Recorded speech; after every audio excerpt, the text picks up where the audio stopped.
Quando nós pensamos, portanto, em termos do universo, nós estamos tratando de algo gigantesco. O que eu falei aqui é só a vizinhança, é um pedacinho, é um cisquinho dentro desse contexto todo. Para você ter uma noção, a estrela mais próxima nossa aqui, com respeito ao Sol, é uma estrelinha chamada Próxima Centauri. Não sei se você está conseguindo ver a Próxima Centauri nessa imagem, mas se você não conseguiu vê-la, é esse pontinho que está circulado com um negocinho vermelhinho ali no meio. Esse pontinho, isso aqui é a Alfa Centauri, aqui é a Beta Centauri, essa pequenininha ali, que quase nem aparece, essa é a Próxima Centauri, é a estrelinha mais próxima da gente. Ampliando um pouquinho aí, vai ficar fácil de você ver. Agora você tem esse pontinho, a Próxima Centauri, e aí está ela. Dentro desse círculo vermelho aqui, é a nossa querida estrelinha. Essa estrela está a 4,34 anos-luz de quilômetros da gente. Para você ter uma noção, daqui até lá, seriam cerca de aproximadamente 41 trilhões de quilômetros. Se pudéssemos viajar com um ônibus espacial essa distância, ou seja, 25 mil quilômetros por hora, demoraria 18 mil anos para nós chegarmos na estrelinha mais próxima. A galáxia mais próxima da nossa galáxia, porque o Sol é apenas uma estrela de um agrupamento de mais de 200 bilhões de estrelas, e esse agrupamento recebeu o nome de Via Láctea. A Via Láctea, portanto, é uma galáxia. A galáxia mais próxima da galáxia onde o Sol se encontra, Via Láctea, é a galáxia de Andrômeda, que ela está a 2.540.000 anos-luz de distância da gente. Ou seja, se nós tivéssemos uma espaçonave que viajasse a 300 mil quilômetros por segundo, demoraria 2.500.000 anos para a gente chegar na vizinhança. Eu vou ali no vizinho pegar um ovinho e já volto daqui a pouco. Vai demorar 5 milhões de anos para você ir para voltar.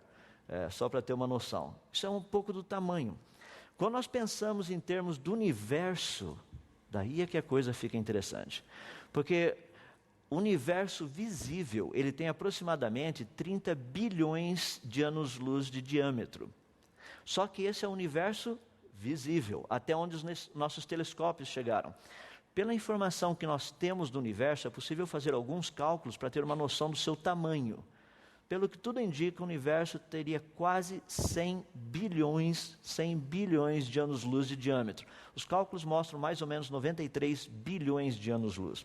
Para você ter uma noção, aí você está vendo o número aqui embaixo transformado em quilômetros. Eu não vou nem tentar explicar o tamanho desse número, porque é gigantesco. É muito grande. Esse é o universo. Portanto, algumas ideias aí. Nosso universo, 93 bilhões de anos-luz. Seriam aproximadamente 800, quase 884 sextilhões de quilômetros. Tá? São mais de 270 mil supergrupos, agrupamentos de grupos de galáxias. São mais de 15 milhões de grupos locais de galáxias, são agrupamentos de galáxias especificamente. São mais de 170 bilhões de galáxias. São mais de 1 trilhão de galáxias anãs. O número de estrelas é mais ou menos isso daí. Então você percebe que é uma coisa assim absurda que está aí fora. Daí a pergunta que nós temos, que é o que eu queria tratar com vocês, é justamente essa. Afinal de contas, como tudo começou? Porque é algo gigantesco, muito grande. Os antigos estudaram o universo. Então nós temos muita evidência do quanto os povos antigos conheciam a respeito do universo. Obviamente, era um conhecimento limitado? Sim. Mas era um conhecimento dentro do contexto preciso. Por exemplo, vários monumentos que existem espalhados pelo planeta Terra, você percebe que os antigos sabiam, ou tinham conhecimento dos 2 solstícios e dos 2 equinócios, coisa que muita gente em pleno século XXI não sabe o que significa, mas eles sabiam. Ou seja, 2 equinócios são 2 dias no ano em que a quantidade de parte iluminada pelo Sol e quantidade não iluminada pelo Sol são exatamente iguais. Então você tem um na primavera e tem um outro no outono. Daí você tem os 2 solstícios. Um é quando o Sol, você acorda, o Sol já está lá fora, e você vai deitar e o Sol ainda não se pôs. Esse é o solstício de verão. A gente fala que é o dia mais longo, não é que o dia é mais longo, o período iluminado é maior. Daí você tem um outro no inverno, que o período iluminado é extremamente pequeno comparado com o período não iluminado. ou seja, entre noite e dia, como nós chamamos. E os antigos tinham esse tipo de conhecimento. Quando você estuda, por exemplo, os egípcios, você vê as 3 grandes pirâmides construídas por eles, Quefren, Queops e Miquerinos. Aí você tem algo espetacular. Se você observar aqui, você tem visto de cima as 3 pirâmides, ok? As 3 grandes pirâmides. E se você olhar aqui do lado, você tem as 3 Marias. Sabe o que é impressionante? Os egípcios construíram essas 3 pirâmides exatamente na proporção e ângulo dessas 3 estrelas. Eu brinco com o pessoal, a gente não consegue construir uma parede reta, os caras construíam pirâmides alinhadas com estrelas. Então existe um conhecimento, que é um conhecimento que vem do passado na área de astronomia e cosmologia muito interessante. Os próprios maias, esse é um monumento lá de Chichén Itzá, que fica no México, a construção desses monumentos, que no fundo eram observatórios, eram utilizados para conhecer o universo como um todo. Conhecer as regras. Então eles sabiam que certas coisas acontecem com certos e certos períodos.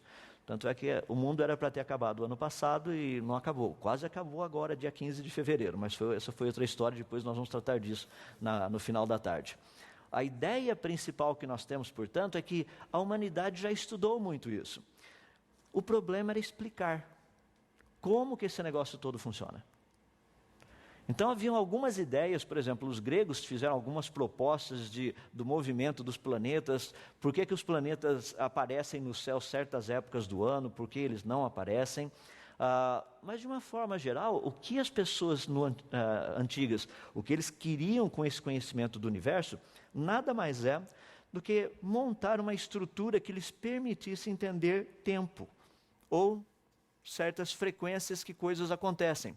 Por exemplo, como que você sabe que dia 1º de janeiro é para ser dia 1º de janeiro? Como é que você sabe que vão demorar 365 dias mais 1/4 de dia para a gente chegar no mesmo lugar onde nós estávamos há um ano atrás?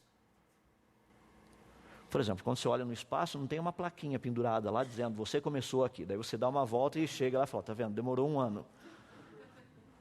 Como é que nós sabemos disso? Como é que nós sabemos que a Terra precisa dar 365 voltas em volta do seu eixo e mais 1/4 de volta para chegar exatamente no lugar onde ela começou? É justamente estudando o universo. Por meio desses estudos é que nós sabemos quando isso acontece, ou seja, qual deveria ser a duração de um ano, a duração de um dia, quantas horas tem um dia, coisas desse jeito. Então, os antigos estudavam justamente para montar calendários e coisas desse jeito. Daí vêm as famosas explicações. Muitas explicações que nós tivemos, principalmente durante a Idade Média, a respeito do universo, elas ficaram totalmente embramadas com propostas teológicas. Por exemplo, acreditava-se durante a Idade Média, devido a uma teologia errada, que o universo funciona como se fosse uma cebola. Você vai tirando as camadas da cebola até chegar no centro. O centro dessa cebola cósmica, entre aspas, seria o planeta Terra. Então, cada camada em volta ocuparia um valor dentro da estrutura. Ou seja, a parte externa dessa cebola cósmica, entre aspas, seria praticamente a parte perfeita. À medida que você vai indo em direção ao centro dessas camadas, as coisas iriam ficando cada vez mais imperfeitas. Eles imaginavam assim, as estrelas estão sempre no mesmo lugar, elas não mudam. Isso não é verdade, as estrelas estão em movimento. Mas para um observador aqui na Terra, a mudança é tão pequena que parece que lá fora está tudo parado. Mas não está. Então eles acreditavam, como tudo está parado, perfeito, lá é o perfeito. Então você vem pegando círculos de perfeição até você chegar no primeiro deles, ou seja, o mais imperfeito de todos, que seria o inferno.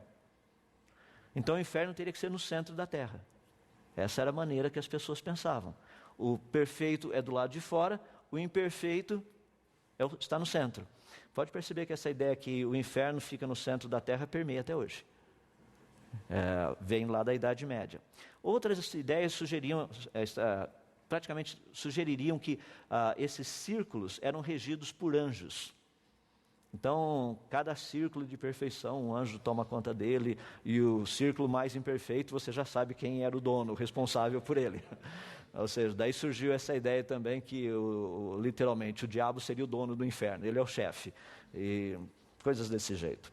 Mas foi praticamente no finalzinho da Idade Média, comecinho da idade chamada pré-moderna, quando os primeiros telescópios surgiram, essas ideias foram rapidamente derrubadas. Porque nós pudemos perceber e entender um universo que está em movimento. Não eram simplesmente estrelas.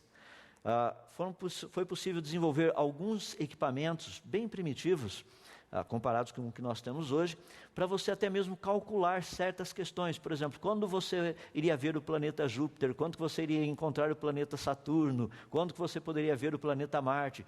Todas essas coisas eram trabalhadas através de tipo de instrumentos que lhe permitiam, em qualquer época do ano, saber, olhando no céu, onde estaria o planeta tal. Isso daí, por exemplo, você está vendo essa imagem, que é a imagem do Astrolabe. É um tipo de um equipamento que lhe permitia saber o posicionamento dos planetas ou dos corpos celestes, de uma forma geral, no espaço. Com todo esse avanço, começaram a surgir as primeiras ideias. Lembrem-se que nós estamos tratando de finalzinho da Idade Média, comecinho da Idade Pré-Moderna, a mentalidade ainda que a Terra era o centro do universo. Todas as coisas girariam em volta da Terra. E de repente aparecem algumas pessoas dizendo, não é assim. Por exemplo, um grego que viveu cerca de 200 anos antes de Cristo, Aristarcos de Samos, ele foi um dos primeiros que propôs que não é o Sol que gira em volta da Terra, mas é a Terra que gira em volta do Sol. Quem trabalhou um pouco com essa ideia foi Nicolas Copérnicos, finalzinho lá dos anos 1400, comecinho dos anos 1500, dizendo exatamente isso. Quem realmente pegou essa proposta e foi em frente foi Galileu Galilei. E ele tinha uma boa razão para isso. No ano de 1609, ele desenvolveu o primeiro telescópio. Já no ano de 1610, logo no comecinho, no mês de janeiro, ele já tinha descoberto algo fascinante. Ele percebeu que o planeta Júpiter possui luas. Ele descobriu 4 luas. E o fascinante é que, ao observar durante o mês de janeiro, ele percebeu que essas luas giravam em volta do planeta. Então, a mente de Galileu Galilei começou a funcionar mais ou menos assim. Então, não é o planeta Terra o único corpo celeste que tem coisas girando em volta dele. Existem outros corpos celestes que têm coisas girando em volta deles também. Daí a ideia foi praticamente essa. Então, a Terra deve estar girando em volta de algo maior que é o Sol. Coisas menores girando ao redor de coisas maiores. Vocês se lembram que Galileu Galilei teve um problema muito sério com a Igreja Católica Apostólica Romana. O problema de Galileu não foi com Galileu Galilei não foi com a Bíblia. Foi com a posição teológica de um segmento do cristianismo. Então nós precisamos deixar bem claro, muitas pessoas falam, não, mas o cristianismo ficou impedindo o avanço da ciência. Não foi o cristianismo, foi uma parte, um segmento do cristianismo que causou problema. Então nós precisamos entender onde a coisa está. Baseado nesses trabalhos todos aí, então os anos 1500 foram anos muito interessantes, você tem inclusive Tycho Brahe, que foi uma pessoa que desenvolveu um tipo de uma biblioteca astronômica. Ele fez várias medições muito precisas a respeito de posicionamento de planetas, posicionamento de estrelas e tudo mais. E baseado nesse trabalho de Tycho Brahe, aparece Johannes Kepler.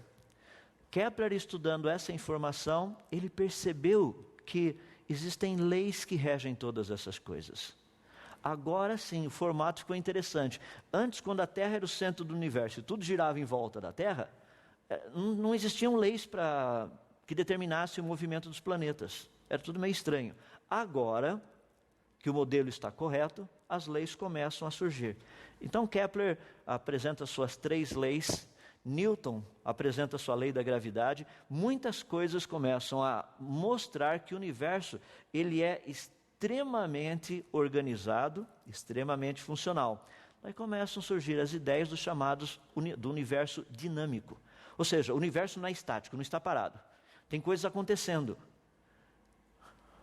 Eu estou dando um pouquinho dessa parte de história só para nós entendermos o mecanismo todo. Tá? Vamos entrar na reta final aí, rapidinho. Então nós temos uma estrutura toda, agora, as pessoas vendo essa estrutura do universo, como que o universo funciona.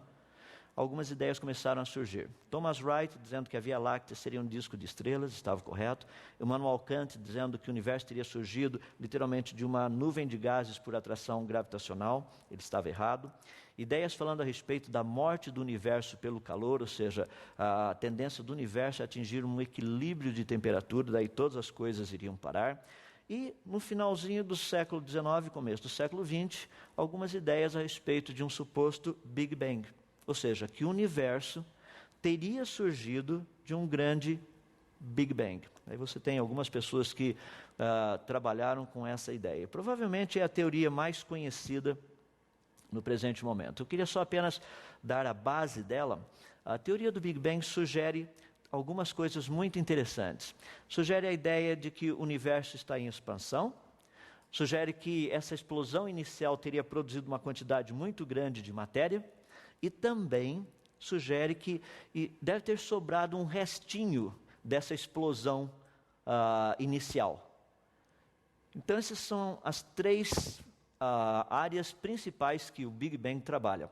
Eu queria só apenas, devido ao tempo, mencionar rapidamente que as três áreas são questionáveis.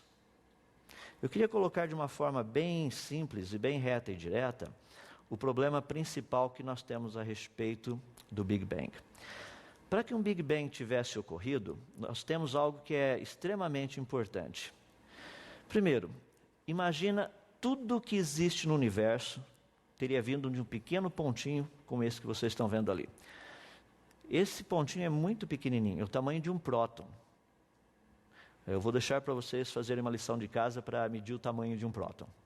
É extremamente pequeno. Agora imagina toda essa quantidade de matéria do universo dentro desse pequeno próton. E a pergunta que nós temos é como que isso seria possível?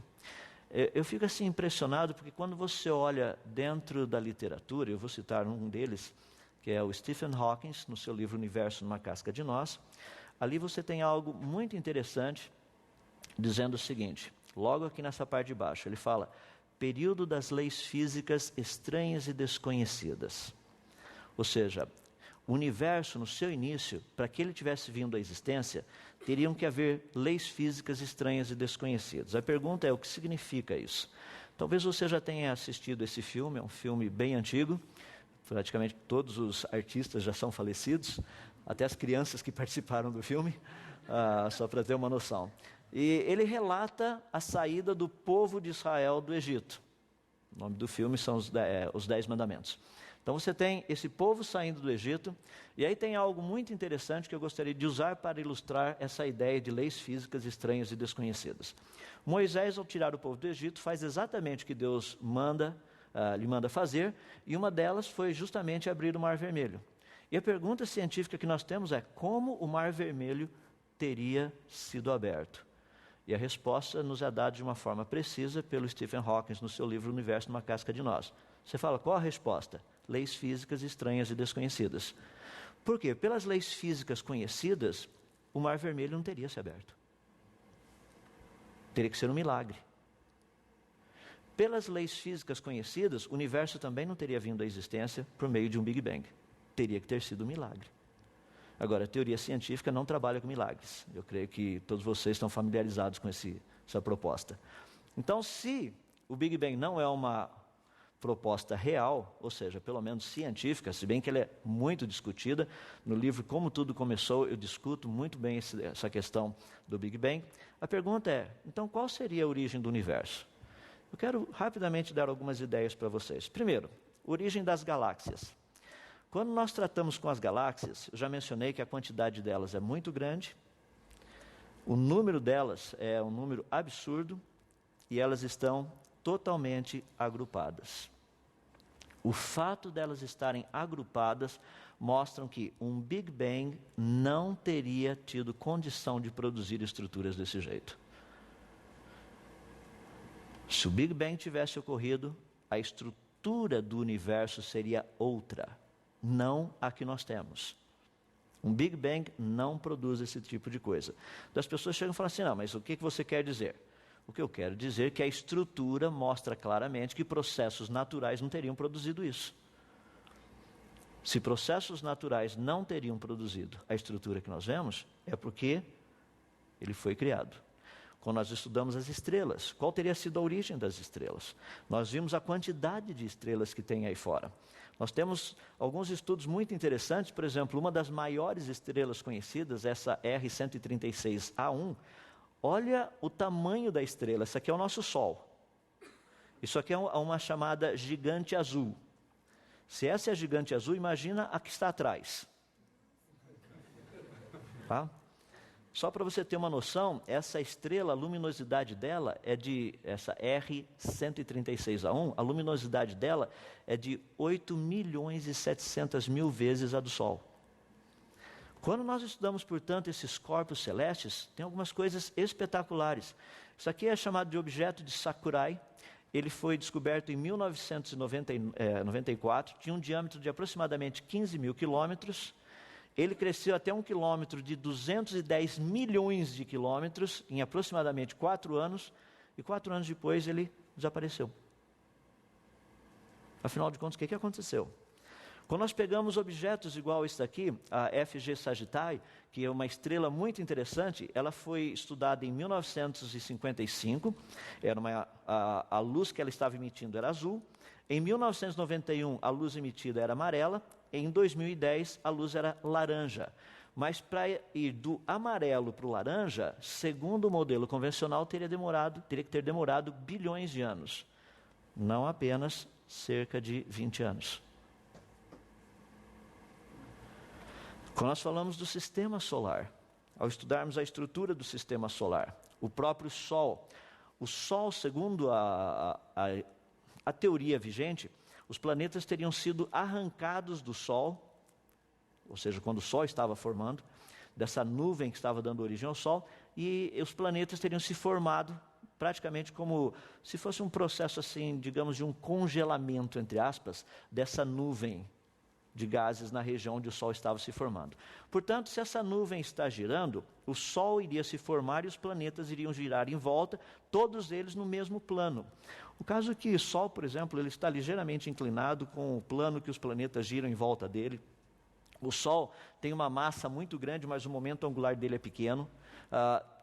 Ou seja, quando você faz os cálculos, as coisas não batem. A própria estrutura dos planetas, a forma deles. Tem planeta no sistema solar, eles giram praticamente todos na mesma direção, mas em relação ao seu próprio eixo, tem alguns planetas girando desse jeito, a maioria deles. Vênus gira ao contrário.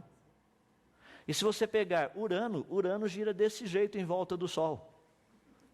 Ou seja, como que funciona tudo isso? A estrutura de cada um deles é extremamente complexa, extremamente diferente. Nós estamos aprendendo um pouquinho estudando Marte, estudando Saturno, estudando Urano. Existem sondas ao redor desses planetas que estão nos mandando informação constantemente, podendo avaliar. Ou seja, quando nós olhamos o sistema solar, nós vemos algo muito interessante, uma variedade que não poderia ter vindo de uma fonte comum. Isso é algo muito interessante. Quando nós tratamos do universo como um todo, e é isso que eu gostaria de encerrar a vocês dando esse exemplo, que é algo espetacular, nos diz o seguinte: a informação na luz que vem das galáxias. Muitas pessoas, quando pensam num universo extremamente antigo, um universo de bilhões e bilhões de anos. Mas deixe-me usar um argumento que é um argumento muito interessante, baseado em descobertas. Se você olhasse um objeto muito distante da Terra, a luz teria demorado muito tempo para chegar até aqui. Então nós estaríamos vendo esse objeto, quanto mais distante, mais próximo ao início da sua existência. Ou seja, objetos muito distantes deveriam se parecer extremamente jovens. Objetos próximos, maduros. Em outras palavras, nós deveríamos ter algo mais ou menos assim. Galáxias aqui perto deveriam se parecer maduras. Os braços da espiral, toda bem formados e tudo mais. Galáxias distantes deveriam se parecer como aquela ali, uns negócios todos meio emaranhados. Se o universo foi criado, completo, complexo e funcional, nós iríamos apenas encontrar coisas prontas o tempo todo. Se ele evoluiu, objetos muito distantes deveriam se parecer jovens. Objetos próximos deveriam se parecer maduros. Qual das duas nós temos encontrado? A resposta é simples. Independente da distância, todos os objetos encontrados, galáxias encontradas, são maduras. Publicação de 94, publicação de 2005, falando exatamente a mesma coisa. Publicação de 2010, mencionando a mesma coisa. 2011, mais uma delas de 2011, mais uma de 2011. Tem uma bem interessante aí, encontraram até mesmo água no início do universo. Isso é espetacular, não era para ter água no início do universo. Eu até brinco com as pessoas, falo, rapaz, isso daí parece até que a gente está lendo o livro de Gênesis,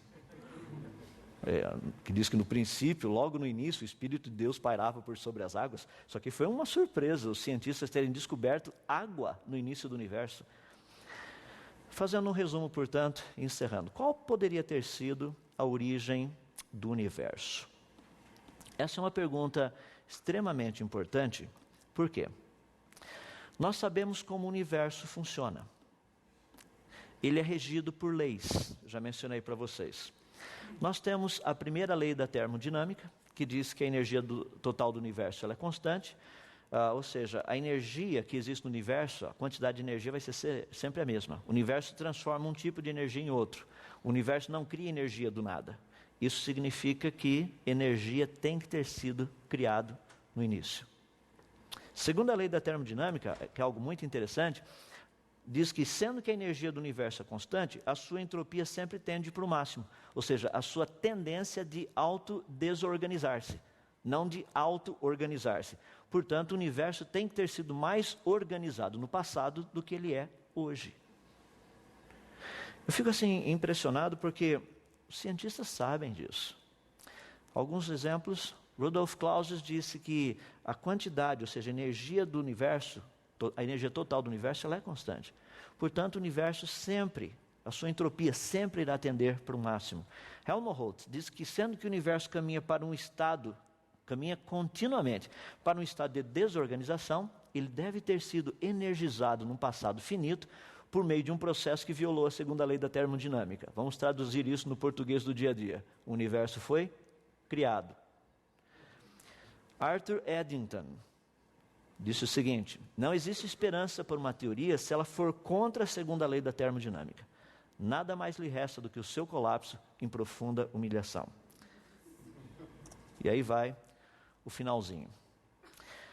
Quando nós estudamos o universo, nós entendemos que espontaneamente todo sistema, todo o universo, a vida, qualquer sistema deixado por conta própria, a tendência sempre será ir do organizado para o desorganizado.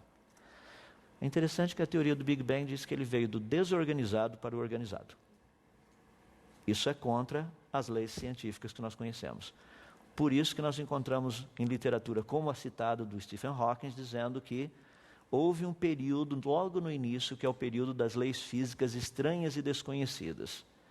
Porque uma grande, entre aspas, explosão teria trazido toda essa complexidade que nós vimos durante essa palestra. É impressionante isso. Nós sabemos que não aconteceu. Por outro lado, o criacionismo diz que o universo já foi criado completamente pronto e funcional. Nós vimos isso olhando e observando as galáxias, as estruturas que estão montadas. Essa teoria funciona exatamente na mesma direção que as leis que nós conhecemos, começando do organizado, indo para o desorganizado. O que eu acho impressionante é que a teoria do Big Bang, que baseia-se no milagre, é chamada de científica. A teoria do criacionismo, que diz que o universo foi criado completo, complexo e funcional, baseado em informação científica, baseado em evidência científica, baseado nas leis científicas, é chamado de religião. Não faz sentido. Realmente não faz sentido. O universo, com a sua estrutura, com as suas leis, mostra claramente que ele foi criado. Nós não temos dúvida disso. Essa é a evidência. Essa é a prova. Vamos tratar daqui a pouquinho a respeito da origem da vida.